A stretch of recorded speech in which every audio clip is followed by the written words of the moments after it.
আমরা আজকে যে বিষয়টা নিয়ে আলোচনা করব সেটা হচ্ছে জীববিজ্ঞান প্রথম পত্র, ইন্টারমিডিয়েটের জীববিজ্ঞান প্রথম পত্র বইয়ের প্রথম অধ্যায় কোষ ও কোষের গঠন। এই অধ্যায়ের কোষের প্রকারভেদ বিষয়টা নিয়ে আলোচনা করব।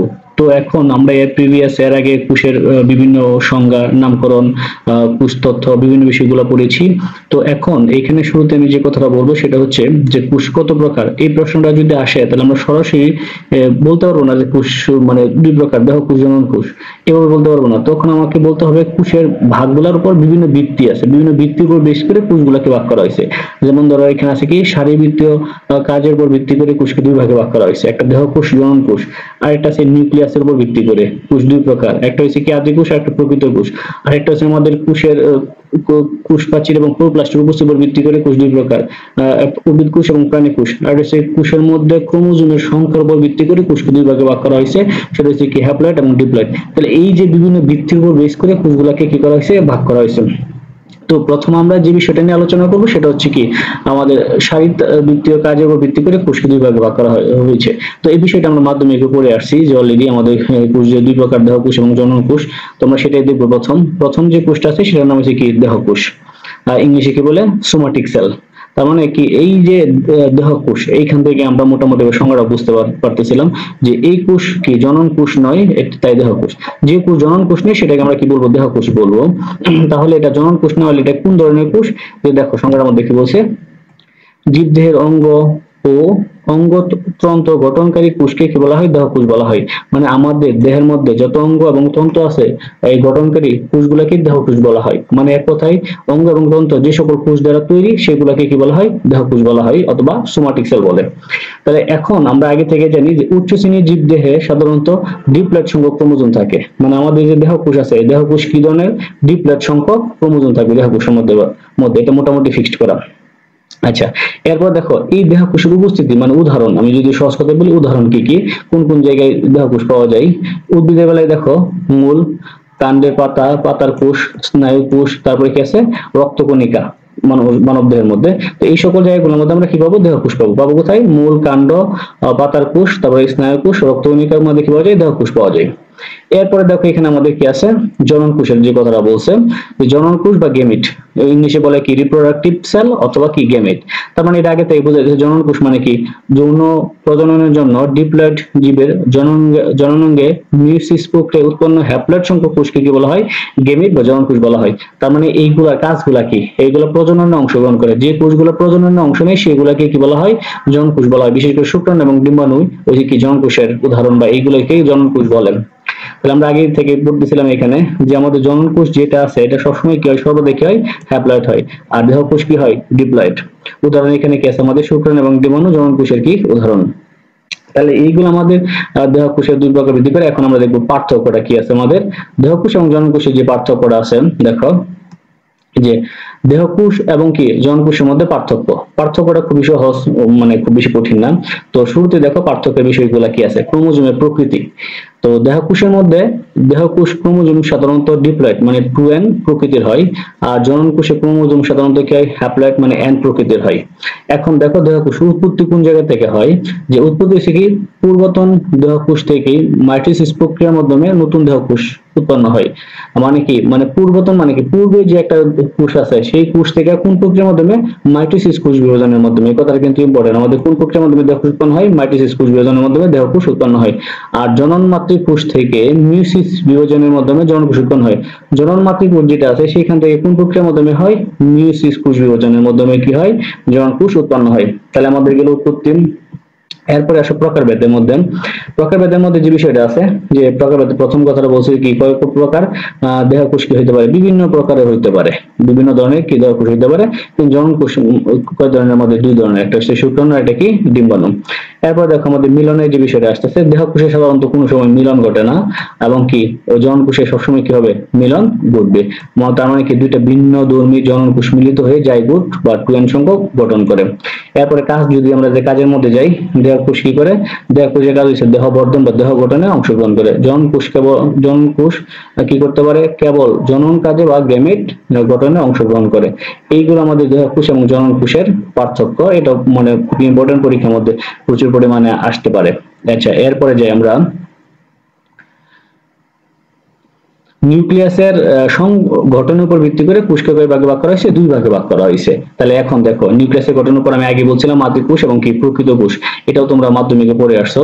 তো শুরুতে যে বিষয়টা দেখবো সেটা হচ্ছে কি, দেখো আদি কোষের দেখো কয়টা নাম আছে? আদি কোষের নাম আছে প্রায় 4টা নাম আছে, ঠিক আছে? যে কোনো নামে আসতে পারে। একটা হচ্ছে নাম হচ্ছে কি আদি কোষ, আর একটা হচ্ছে কি প্রাকেন্দ্রিক কোষ, আর একটা নাম কি ওই আদি কোষটা আগে বলছিলাম, আর প্রথমটা কি বলছিলাম একটু আমি ভুল বলছি, সেটা হচ্ছে কি প্রথমটা নাম আছে কি আদিকেন্দ্রিক কোষ, তারপরে কি আছে প্রাকেন্দ্রিক কোষ, আদি কোষ, আর এটা হচ্ছে কি প্রোক্যারিওটিক সেল। তো আমাদের যে বিষয়টা হইতে পারে প্রোক্যারিওটিক সেল, এটা অনেক সময় থাকে, ইংলিশেও থাকতে পারে। তাহলে এখন দেখো যে কোষে আবরণী বিশিষ্ট নিউক্লিয়াস এমনই কি আবরণী বিশিষ্ট অন্য কোনো অঙ্গাণু থাকে না, তাকে আদি কোষ বলা হয়। সংজ্ঞাটা খুবই একটা সিম্পল একটা সংজ্ঞা দিচ্ছে এখানে। শুরুতে সংজ্ঞাটা দেখো, আদি কোষের বেলায় কি বলছে যে এই যে আমাদের নিউক্লিয়াসটা আছে, নিউক্লিয়াসটা কি থাকবে না? আবরণী থাকবে না। যদি আবরণী না থাকে তাহলে এটা সাইটোপ্লাজমের মাধ্যমে কি থাকবে? নিউক্লিয়াসটা বিক্ষিপ্ত অবস্থায় থাকবে। আচ্ছা, অন্য কোনো অঙ্গাণু থাকবে না, মানে আবরণী বিশিষ্ট যে অঙ্গাণুগুলো আছে বিশেষ করে মাইটোকন্ড্রিয়া, ক্লোরোপ্লাস্ট, এগুলো থাকবে না। তাহলে আমরা কি পারলাম? যে আবরণী বিশিষ্ট নিউক্লিয়াসও নাই এবং এমন আবরণী বিশিষ্ট কোনো অঙ্গাণু নাই, আর সেই কোষটাকে কি বলবো আমরা? আদি কোষ বলবো। এখন দেখো কিছু বৈশিষ্ট্য আছে এখানে, যে বৈশিষ্ট্যগুলো আমাদের পরীক্ষাতে প্রায় সময় আসে আদি কোষের। আদি কোষে নন হিস্টোন প্রোটিন যুক্ত একটি মাত্র বৃত্তাকার কুণ্ডলিত ডিএনএ থাকে, যা সাইটোপ্লাজমে মুক্ত অবস্থায় অবস্থান করে। তাহলে এইখানে আমাদের যে কথাটা বলছে যে আদি কোষের মধ্যে নন হিস্টোন যুক্ত প্রোটিন থাকবে। প্রোটিনটা কোন ধরনের থাকবে? সেই প্রোটিনটা সবসময় নন হিস্টোন যুক্ত প্রোটিন থাকে। প্রোটিন আরো আছে হিস্টোন, নন হিস্টোন, ঠিক আছে, বিভিন্ন ধরনের। যখন আমরা ডিএনএ গঠন করতে যাব তখন আমরা বিভিন্ন ধরনের হিস্টোন, নন হিস্টোন প্রোটিন সম্বন্ধে আরো বিস্তারিত জানবো। আর এইখানে সবচেয়ে বেশি ইম্পর্টেন্ট যে কথাটা আছে সেটা হচ্ছে কি, যে আদি কোষের মধ্যে আমার যে ডিএনএটা থাকবে এটা সবসময় বৃত্তাকার ডিএনএ থাকবে এবং কুণ্ডলিত অবস্থায় মানে পাকানো অবস্থায় থাকবে, এই কথা মনে রাখবা।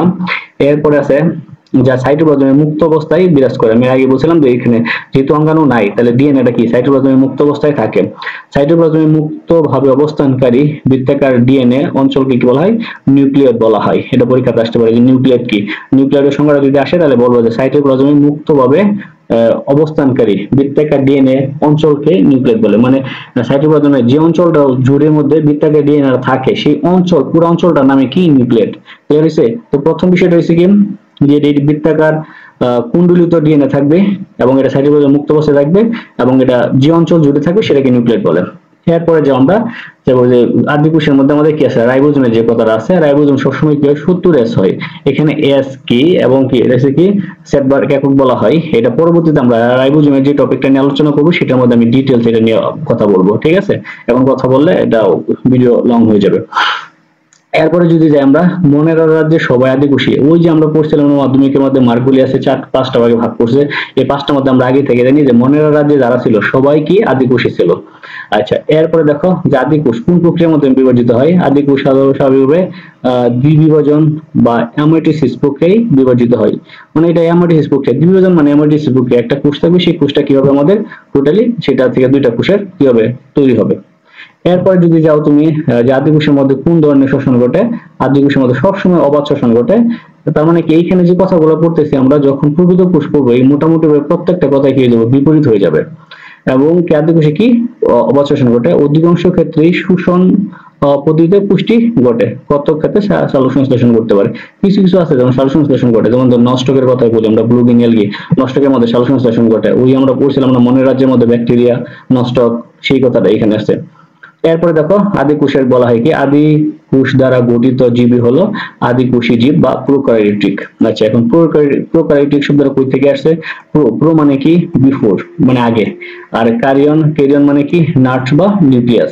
তার মানে কি নিউক্লিয়াসের সংগঠনের আগের অবস্থা, মানে নিউক্লিয়াস যখন সংগঠিত হয়েছে না, মানে প্রিমেচিউর অবস্থায় আছে, সেটাকে আমরা কি বলতেছি? প্রোক্যারিওটিক। প্রো মানে বিফোর এবং কি ক্যারিয়ন মানে নাট বা নিউক্লিয়াস। তার মানে নিউক্লিয়াস সংগঠনের আগের যে অবস্থা আছে সেটাকে আমরা বলতেছি প্রোক্যারিওটিক। এখন উদাহরণগুলো দেখি আমরা। উদাহরণগুলোর মধ্যে কি কি আছে আমাদের? প্রথম উদাহরণটা হচ্ছে কি মাইকোপ্লাজমা, ভালো কথা। তারপরে হচ্ছে ব্যাকটেরিয়া। ব্যাকটেরিয়া এখানে একটা ব্যাকটেরিয়ার নামও দিয়ে দিছে, যেমন ইশিরিয়াশিয়া কোলাই। তারপরে কি আছে? সায়ানোব্যাকটেরিয়া। আমরা এটা পড়ছিলাম, ব্যাকটেরিয়া অথবা কি সায়ানোব্যাকটেরিয়া, বিশেষ করে যারা নষ্টকের নাম ছিল মাধ্যমিকের মধ্যে। আচ্ছা, এরপরে আমরা যদি যাই এরপরে যদি যে আমরা আমাদের আসবে অধ্যায়টার নাম আসতেছে কি যে এখন বলবো আমরা প্রকৃত কোষ, সহজ কথায় যদি বলি আদি কোষ আর প্রকৃত কোষ। এখন প্রকৃত কোষের মধ্যে দেখো যে বিষয়টা কথা বলছে যে কোষ আবরণী বিশিষ্ট, এখানে ওই আগেটার মতনই একটু কথা বলে নিই যে এখানে এটার নাম চারটা, একটা হচ্ছে কি প্রকৃত কেন্দ্রিক বা সুকেন্দ্রিক কোষ বা প্রকৃত কোষ বা ইউক্যারিওটিক সেল। আচ্ছা, এখানে যে নামে আসুক না কেন সবগুলোর বর্ণনা একই হবে। যে কোষে আবরণী বিশিষ্ট নিউক্লিয়াস থাকে তাকে বলা হয় কি প্রকৃত কোষ। প্রকৃত কোষের নিউক্লিয়াস ছাড়া আবরণী বিশিষ্ট অন্য অঙ্গাণু যেমন কি মাইটোকন্ড্রিয়া, প্লাস্টিড, গোল্জি বডি, লাইসোসোম থাকে। এর মধ্যে বলছে কি এই দুই স্তর বিশিষ্ট একটি আবরণী দ্বারা পরিবেষ্টিত অবস্থায় নিউক্লিওপ্লাজম, নিউক্লিয়াস এবং একাধিক ক্রোমোজোম নিয়ে নিউক্লিয়াস গঠিত হয়। ওইখানে আমরা যে কথাটা বলছিলাম যে ওইখানে নিউক্লিয়াসের কোনো আবরণী থাকবে না, মানে আবরণী বিশিষ্ট থাকবে না, এবং যে অঙ্গাণুগুলো আছে সেই অঙ্গাণুগুলোরও কোনো আবরণী থাকবে না আদি কোষের মধ্যে। কিন্তু প্রকৃত কোষের মধ্যে আমার আবরণী বিশিষ্ট নিউক্লিয়াস, যে নিউক্লিয়াসটা আছে এই নিউক্লিয়াসের কি থাকবে একটা আবরণী থাকবে, দুই স্তর বিশিষ্ট একটা আবরণী থাকবে, এবং আবরণ দ্বারা ঢাকার ফলে এবং নিউক্লিয়াসের ভিতরে যে বস্তুগুলো থাকবে সেটা কিন্তু এখানে বলে দিছে একটা নিউক্লিওপ্লাজম থাকবে, নিউক্লিয়াস থাকবে, তারপরে কি থাকবে একাধিক ক্রোমোজোম থাকবে। এটা নিয়েই কি হবে নিউক্লিয়াস গঠিত হবে। তার মানে কি নিউক্লিয়াসের ভিতরে এই বস্তুগুলো থাকবে এবং তার চারপাশে কি থাকবে একটা আবরণ থাকবে। আচ্ছা, এরপর বলছে যে অন্য অঙ্গাণুগুলো যেগুলো আছে বিশেষ করে মাইটোকন্ড্রিয়া, প্লাস্টিড, লাইসোসোম, এইগুলোর মধ্যে কি থাকবে আবরণ বিশিষ্ট মানে আবরণ থাকবে। এখন যদি আমরা যাই বৈশিষ্ট্যের মধ্যে যে কথাগুলো বলছে ওই আগেরকার বৈশিষ্ট্যগুলোর মতোই, যে প্রকৃত কোষে ক্রোমোজোম স্বতন্ত্র কি হয় বৃত্তাকার হয় না, কি হয় লম্বা হয়। প্রকৃত কোষে ক্রোমোজোম কি হয় লম্বা এবং দুই প্রান্ত বিশিষ্ট, ওকে লম্বা হবে, দুই প্রান্ত বিশিষ্ট হবে, ডিএনএ হিস্টোন প্রোটিন দ্বারা গঠিত। তার মানে আমরা আদি কোষের সাথে যদি তুলনা করি ওইখানে কি ছিল আদি কোষে ছিল বৃত্তাকার ক্রোমোজোম ছিল, আর এখানে কি লম্বা দুই প্রান্ত বিশিষ্ট, ওইখানে নন হিস্টোন ছিল, এখানে কি ছিল হিস্টোন প্রোটিন ছিল। আচ্ছা, রাইবোজোমের যে বিষয়টা যদি আমরা রাইবোজোম আমাদের কোথায় আছে 70 রাইবোজোম এখানে থাকে। আচ্ছা, ডিএনএ কি থাকবে সূত্রাকার থাকবে, একাধিক ক্রোমোজোমে অবস্থিত। প্রকৃত কোষে কি করবে সবাদ শোষণ করবে, ওটার মধ্যে কি অবচেষণ করবে। শোষণের মধ্যে যে কথাগুলো বলা আছে আমাদের শোষণ আত্মীকৃত সালোকসংশ্লেষ পদ্ধতি থেকে পুষ্টি সংগঠিত হয়। আর কোষ বিভাজনের মাধ্যমে কোন প্রক্রিয়ায় আমাদের কোষ বিভাজন ঘটে সেটা যদি আমরা একটু দেখি, সেটা মধ্যে সেই মাইটোসিস এবং মিয়োসিস পদ্ধতি থেকে কোষ বিভাজন ঘটে। আর আদি কোষের মধ্যে আমরা কোন পদ্ধতিটা পাইছিলাম, সেটাকে পাইছিলাম শুধু কি অ্যামাইটোসিস পদ্ধতি। এখন দেখো যে বিষয়টা বলছে যে ওই প্রকৃত কোষ দ্বারা গঠিত জীব হলো প্রকৃত কোষী জীব, মানে এখন ওই ভেঙে যদি আমরা বলি ইউক্যারিওটিক শব্দটি কোথা থেকে আসছে, গ্রিক ওয়ার্ড থেকে আসছে। ইউ মানে কি গুড, আর কেরিয়ন মানে নিউক্লিয়াস, মানে গুড নিউক্লিয়াস, ভালো নিউক্লিয়াস। ভালো নিউক্লিয়াস মানে কি সুগঠিত নিউক্লিয়াসের কথা বলা হয়েছে এখানে। আর জড় কোষ প্রাচীর বিশিষ্ট প্রকৃত কোষী প্রকৃত উদ্ভিদ কোষ। যদি কোষ প্রাচীরের মধ্যে কি থাকে কোষ প্রাচীর থাকে এবং সেই প্রকৃত কোষকে আমরা উদ্ভিদ কোষ বলবো। এরপরে যদি যাই আমরা উদাহরণের মধ্যে যাই, সব উদ্ভিদ কোষ যত উদ্ভিদ কোষ আছে সবাই কি দ্বারা গঠিত প্রকৃত কোষ দ্বারা গঠিত। যেমন কি আছে শৈবাল, ছত্রাক, ব্রায়োফাইট, টেরিডোফাইট, জিমনোস্পার্ম এবং কি অ্যাঞ্জিওস্পার্ম, সব উদ্ভিদ কোষ কি দ্বারা গঠিত প্রকৃত কোষ দ্বারা গঠিত। এরপরে আছে আমাদের কি সকল প্রাণী কোষ যেগুলো আছে সবগুলাই কি দ্বারা গঠিত, সকল প্রাণী কোষই আমাদের কি ওই প্রকৃত কোষ দ্বারা গঠিত। এইগুলো আমাদের উদ্ভিদ কোষ এবং প্রাণী কোষের মধ্যে একটা আছে। আর এখানে একটা ছোট্ট করে একটা ইনফরমেশন দেওয়া আছে, আসলে সম্ভবত পৃথিবীর সকল প্রকৃত কোষী এবং বহুকোষী জীব, ঠিক আছে, এটা কি বনজিওমরফা, ঠিক আছে, পুরিসেন্স নামক লোহিত শৈবাল, যা কত 1200 মিলিয়ন বছর পূর্বে শিলা থেকে আবিষ্কৃত হয়েছে। তার কি ছিল বড় স্টিগমেটোফাইট এবং ছোট পুঞ্জিওমেটোফাইট দ্বারা যৌন জনন হতো। আচ্ছা, এরপরে আমরা যাবো কিসের মধ্যে পার্থক্যের মধ্যে। আদি কোষ এবং আমার প্রকৃত কোষের মধ্যে যে পার্থক্যটা আছে সেটা একটু দেখি আমরা। এই পার্থক্যটা অলরেডি আমরা পড়ে ফেলছি, যে বৈশিষ্ট্যগুলো পড়ছি সেই বৈশিষ্ট্যগুলাই কি মোটামুটি হবে পার্থক্য। তারপরে যদি আসতে আমরা একটু আলোচনা করি। প্রথম যে বৈশিষ্ট্যটা আছে আদি কোষ এবং প্রকৃত কোষ, দেখো নিউক্লিয়াসের কথা বলছে। তো আমরা আগে থেকে জানি যে আদি কোষের নিউক্লিয়াস কি সুগঠিত নয়, এতে কি থাকবে কোনো আবরণী ঝিল্লি বা নিউক্লিওপ্লাজম, নিউক্লিয়াস কিছুই থাকে না। আর প্রকৃত কোষের নিউক্লিয়াস সুগঠিত থাকবে এবং এটি কি ডাবল আবরণী ঝিল্লি দ্বারা পরিবেষ্টিত অবস্থায় ক্রোমোজোম, নিউক্লিওপ্লাজম, নিউক্লিয়াস থাকবে। আচ্ছা, ডিএনএ এর কথাটা বলছে। এখন দেখো ডিএনএ সাধারণত কি বৃত্তাকার হবে এবং একটা থাকবে, তার মধ্যে কোনো হিস্টোন প্রোটিন থাকবে না, নন হিস্টোন থাকবে আর সহজ কথায়। আর ওটার মধ্যে কি হবে ডিএনএ কি দেবে সূত্রাকার থাকবে, এখানে ডিএনএ একটা, ওটার মধ্যে কয়টা ডিএনএ একাধিক এবং হিস্টোন প্রোটিনের সাথে মিলিত হবে কি করে অবস্থান করে। এখন দেখো আবরণী বিশিষ্ট যে অন্য অঙ্গাণুগুলো আছে, আবরণী বিশিষ্ট কোন অঙ্গাণু থাকে না, শুধু কি থাকে রাইবোজোম থাকে। আবরণী বিশিষ্ট অঙ্গাণু যেমন কি আছে মাইটোকন্ড্রিয়া, অন্য অঙ্গাণু থাকে। আচ্ছা, আমরা জানি আগে আদি কোষের মধ্যে শুধু রাইবোজোম ছাড়া অন্য কোনো অঙ্গাণু থাকে না। রাইবোজোমের কথা যদি আসে আমাদের, রাইবোজোম কত 70s, মানে 50s প্লাস 30s। এই বিষয়টা রাইবোজোমের অধ্যায়ে আমি টপিকের মধ্যে বিস্তারিত কথা বলবো। আর এখানে রাইবোজোম হচ্ছে কত 80S 60S প্লাস কত 40S, যোগ করলে কত 100, কিন্তু 100 না।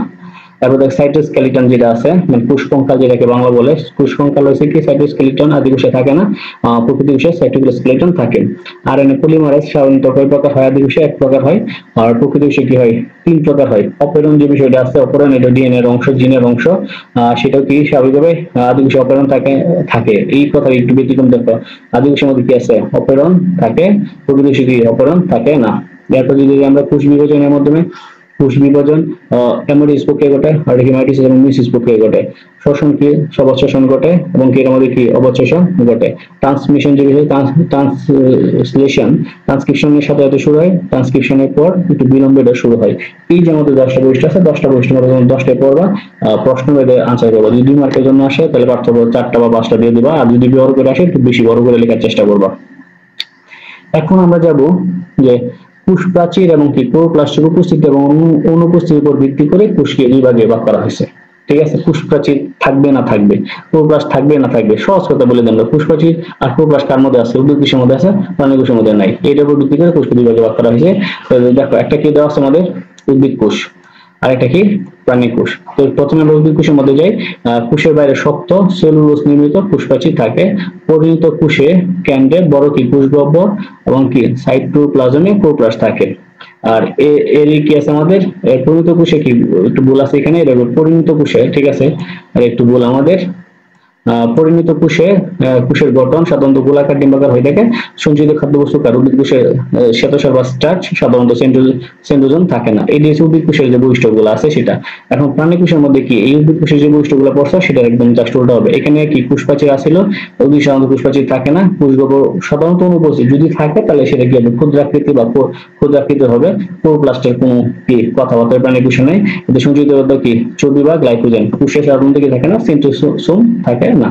এখন যে আমরা উদ্ভিদ কোষ এবং প্রাণী কোষের যে পার্থক্যটা আছে সেটা শুরুতে দেখো যে উদ্ভিদ কোষ এবং প্রাণী কোষ। উদ্ভিদ কোষের মধ্যে বলছে যে উদ্ভিদ কোষের বাইরে সেলুলোজ নির্মিত শক্ত কোষ প্রাচীর থাকে। উদ্ভিদ কোষের বাইরে একটা সেলুলোজ নির্মিত কি থাকবে? কোষ প্রাচীর থাকবে। প্রাণী কোষে এটা কি সম্পূর্ণ অনুপস্থিত। এরপর আসতে আমাদের কি কোষ গহ্বর যে বিষয়টা আস্তে আস্তে। উদ্ভিদ কোষের কেন্দ্রে কি একটা বড় কোষ গহ্বর থাকে, আর প্রাণী কোষের কোষ গহ্বর সাধারণত অনুপস্থিত। যদি থাকে তবে সেটা ছোট থাকে, ছোট আকৃতির। সাইটোপ্লাজমের মধ্যে কি প্লাস্টিড উপস্থিত থাকবে, প্লাস্টিড মার্গি থাকবে, বিশেষ করে ক্লোরোপ্লাস্ট যে বিষয়টা আছে সেগুলো থাকবে। আর সাইটোপ্লাজমের মধ্যে প্লাস্টিড কি অনুপস্থিত। সেন্ট্রোজোমের যে বিষয়টা আছে দেখো, এখন তো সব উদ্ভিদ কোষের মধ্যে উপস্থিত ছিল, এখন দেখো উদ্ভিদ কোষের মধ্যে কি নাই, যে কোষে সেন্ট্রোজোম থাকে না, কোষে কি সেন্ট্রোজোম থাকে। সঞ্চিত খাদ্য দেখো, সেই সঞ্চিত খাদ্য উদ্ভিদ কোষে কি শ্বেতসার, আর ওদের সঞ্চিত খাদ্য কি গ্লাইকোজেন বা চর্বি। এইগুলো আমার উদ্ভিদ এবং প্রাণী কোষের পার্থক্য। এরপরে আমরা যে বিষয়টা বলবো সেটা হচ্ছে আমাদের মানে কোষ প্রকারভেদের শেষ যে টপিকটা মোটামুটি যে নিউক্লিয়াসের উপস্থিত ক্রোমোজোমের সংখ্যা বৃদ্ধিতে কোষ দুই প্রকার, একটা হ্যাপ্লয়েড আর একটা কি ডিপ্লয়েড। তো প্রথম আমরা ডিপ্লয়েড যে বিষয়টা আছে সেটা পড়ি। দেখো, ডিপ্লয়েড যে কথাটা বলছে, ডিপ্লয়েড কোষ যে প্রকৃত কোষের নিউক্লিয়াসে 2 সেট ক্রোমোজোম থাকে তাকে কি বলে? ডিপ্লয়েড কোষ বলা হয়। প্রতিটি সেট ক্রোমোজোমকে বলা হয় জিনোম। ঠিক আছে, কয় সেট ক্রোমোজোম থাকবে? 2 সেট ক্রোমোজোম থাকবে, সেটাকে ডিপ্লয়েড কোষ বলি। বিশেষ করে আমাদের দেহ কোষ যেটা আছে সেটা ডিপ্লয়েড কোষ, এর মধ্যে 2n সংখ্যক ক্রোমোজোম থাকে। আর 2n সংখ্যক ক্রোমোজোম মানে কয় জোড়া? আমাদের মানে 46টি, যেটা মানব দেহের ক্রোমোজোম সংখ্যা। আচ্ছা, এখন দেখো এর কিছু বৈশিষ্ট্য আছে। ডিপ্লয়েড কোষে সবসময় কি থাকবে? 2 সেট ক্রোমোজোম থাকবে। তাহলে হ্যাপ্লয়েড কোষে থাকবে কয় সেট? 1 সেট। ঠিক আছে। আচ্ছা, এরপরে ডিপ্লয়েড কোষে কি দ্বারা চিহ্নিত করা হয়? 2n দ্বারা চিহ্নিত করা হয়। আচ্ছা, উদাহরণ হচ্ছে কি অধিকাংশ প্রাণী, বহু অপুষ্পক এবং সপুষ্পক উদ্ভিদ ডিপ্লয়েড কোষ বিশিষ্ট হয়। আচ্ছা, এখন যেমন আমরা হ্যাপ্লয়েড কোষের মধ্যে একটা কোষের নিউক্লিয়াসের মধ্যে কয় সেট ক্রোমোজোম থাকবে? 1 সেট। ওটার মধ্যে কয় সেট আছে? 2 সেট ছিল। মিয়োসিস প্রক্রিয়ায় জনন কোষগুলো হ্যাপ্লয়েড সংখ্যক ক্রোমোজোম থাকে। মিয়োসিস প্রক্রিয়ার মাধ্যমে জনন কোষগুলো যে জনন কোষগুলো উৎপন্ন হয় সেইগুলোর মধ্যে হ্যাপ্লয়েড সংখ্যক ক্রোমোজোম থাকে। এরপর আমরা যদি যাই হ্যাপ্লয়েড কোষ কি আছে? একটি জিনোম যুক্ত এবং কি একটি মাত্র জিনোম থাকবে, আর এটাকে কি 2n দ্বারা চিহ্নিত করা হয়। এরপরে কি আছে আমাদের জীবজগতের স্পোরোজোয়া, অধিকাংশ শৈবাল, ছত্রাক, বায়োফাইট সবগুলা কি হয়? হ্যাপ্লয়েড কোষ বিশিষ্ট হয়। তোমাদের যদি পার্থক্য আসে তোমরা এইগুলা লিখে তোমরা মোটামুটি পার্থক্য লিখে ফেলতে পারবা, সহজ বিষয় এইগুলা।